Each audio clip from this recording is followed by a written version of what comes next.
જૂનાગઢ મહાનગરપાલિકાના શાસકોની બેદરકારીના કારણે પૌરાણિક શીતળા કુંડમાં ગટરના ગંદા પાણી ફરી વળતા ભક્તોની લાગણી દુભાઈ છે।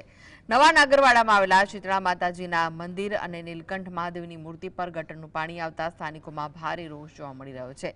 ધારાસભ્ય દ્વારા રિનોવેશન માટે 50 લાખની ગ્રાન્ટ ફાળવવા છતાં હજુ તંત્રની કામગીરી સામે સવાલો ઉઠ્યા। રજૂઆતો છતાં નિરાકરણ ન આવતા ભાજપ શાસિત મહાનગરપાલિકા સામે લોકોનો આક્રોશ ફાટી નીકળ્યો છે।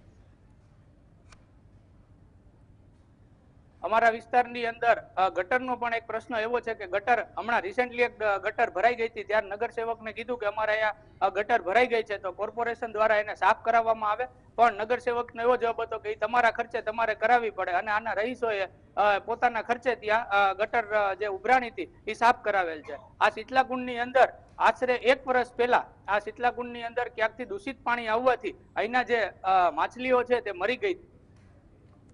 નું પાણી શિવલિંગ ઉપર આવે છે અને કુવામાં પણ આવે છે, પ્લસ સીતારામના મંદિરમાં પણ આવે છે। તો આ નગરપાલિકા વાળા કોઈ પણ નામ તો ન લેવાય, સોરી, પણ અમારો આ સળગતો પ્રશ્ન જો સરખો થઈ જાય તો વાંધો નહીં। અમારી આ શ્રેષ્ઠમાં શ્રેષ્ઠ અપીલ કહો તો અપીલ, રિક્વેસ્ટ કહો તો રિક્વેસ્ટ, અને